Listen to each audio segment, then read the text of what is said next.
What's the big deal about carbon? It's the soot in your chimney and it helps you grill a steak, but it's ubiquitous. And part of an increasing concern about climate change is the amount of carbon that makes up most greenhouse gases, says Illinois state conservationist Ivan Dozier. We're trying to find a balance, and actually I look at it more as a win-win.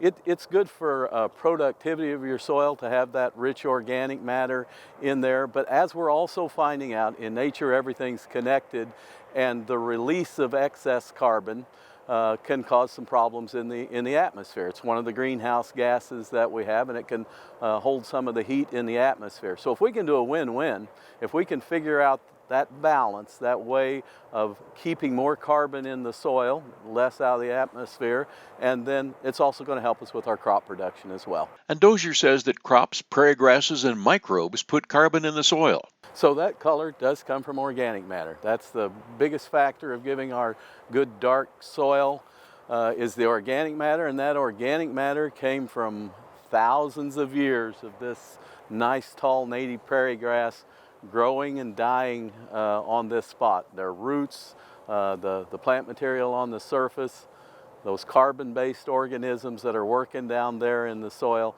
that gives us those good dark color. But carbon also flows back out. But as you mentioned, those same factors are breaking down carbon all the time, and it gets released into the atmosphere. We'll visit with Ivan Dozier a lot more about the changing relationship of carbon and agriculture. That's our report from the farm. I'm Stu Ellis with WCIA 3, your local news leader.